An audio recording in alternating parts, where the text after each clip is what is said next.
Now we're going to talk about navigating social networking for business.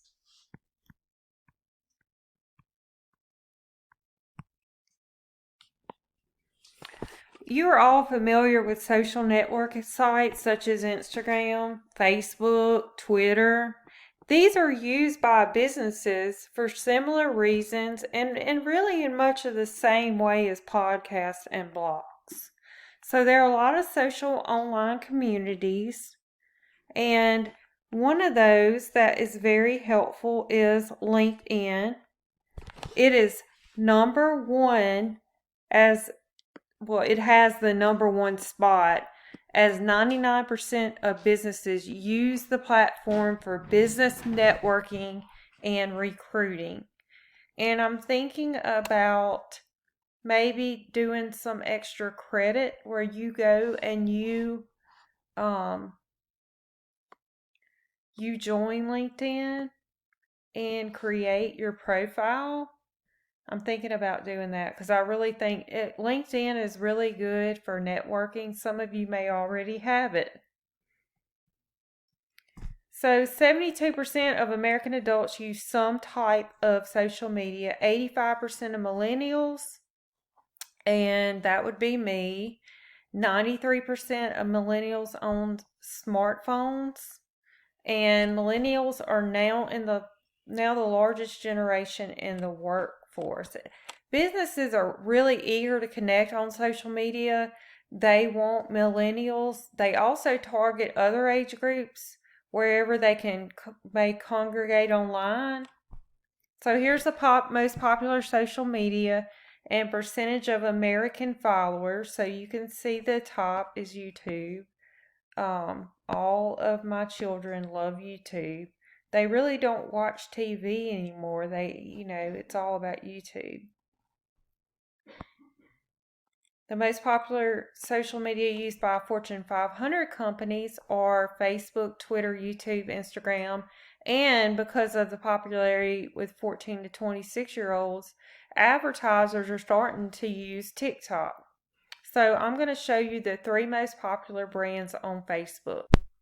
Okay, so I'm going to show you the biggest global social network. Facebook has reached more than 2.7 billion monthly active users worldwide, and then followed by 2 billion for YouTube, and it goes on to list the others.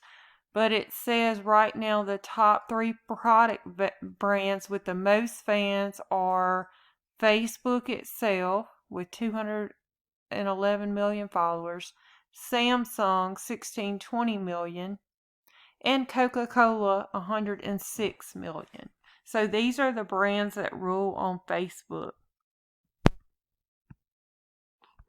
So many platforms can provide functions such as project management, blogging, task management. The advantage of enterprise social media network is that they're searchable and they enable workers to tag, follow, view activity feeds, and more. Users can access and send information more efficiently than by email alone.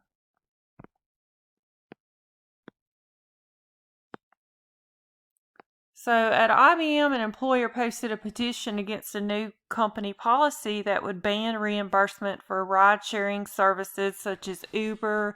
Within hours, the post had drawn hundreds of comments and more than 1,200 views.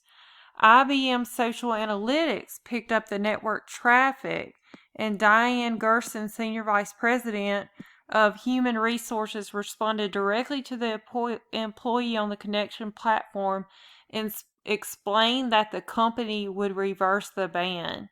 The post and the swift response to it led to positive change, and the goodwill of the unhappy employee was probably restored. So you can use this in a good way.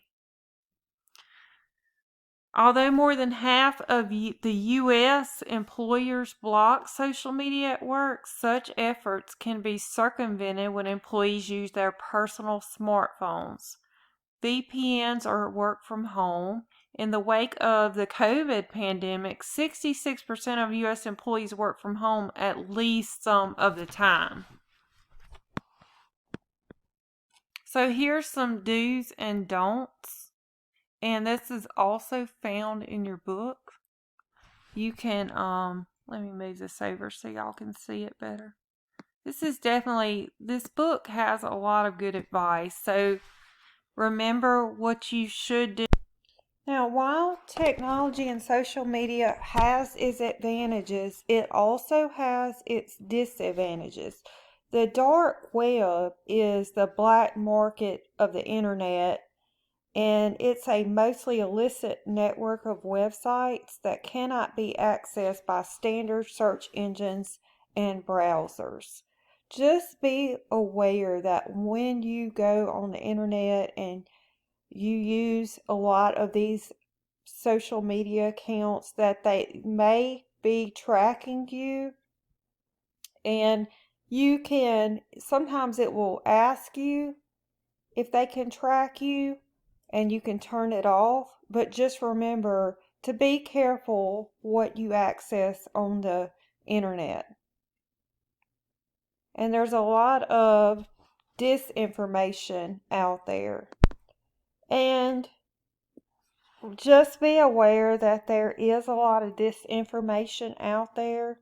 Just because it's on the internet doesn't make it true. My daughter started saying that at probably the age of 4.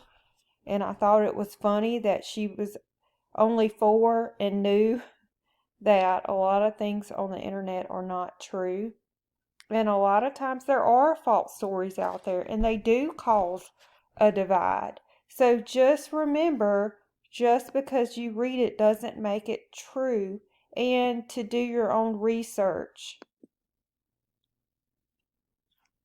Okay, there are circumstances called a post-era truth in which objective facts are less influential in shaping public opinion that appeals to emotion and personal belief. A lot of the things that you read about, if it brings out emotion, we let that persuade us more than the facts. And then sometimes videos can be edited and altered, and it's hard to know whether the video is real or not, because the footage can be doctored and make people seem to say or do something they did not do. So be aware of that too. So everything, just because you see it or you read it on the internet, does not necessarily make it true. Okay, and I know you all are aware of incivility and trolling and cyberbullying. And trolls are, as you know, social media users that fake their identity and try to cause conflict. And then doxing, I haven't heard of this one, but it's a form of bullying committed with digital devices aiming at scaring, angering, or shaming victims. And then cyberbullying, which you all know what that is. And this happens a lot with teenagers. So as I'm saying, if you have children, if you have teenagers, you need to monitor what they are viewing. There are things called parental controls. Use those. Of course, data security, we have all of these. You probably have experienced some of these. So be careful what you click on, especially in an email. If it doesn't look real, it probably isn't. And too many internet users are lax with their credentials, and they choose the word password to log in, or 123456. Please make sure you have a good password. Don't use password. Don't use 123456. Don't use your birthday. Don't use a family name. There's all kinds of rules here. So if you have a favorite song, you could use the first letter of each word to make to set up your password, and then put a number in it and an exclamation point, or just make sure it's something that you can remember, and or you could just write it down. You could have a place to store your passwords. But don't make it so easy that you could be hacked, and don't have the same password for every account. This is just a few things. I know you all are probably have experienced a lot of this and kind of know what to do. So these sections are probably fairly easy for you.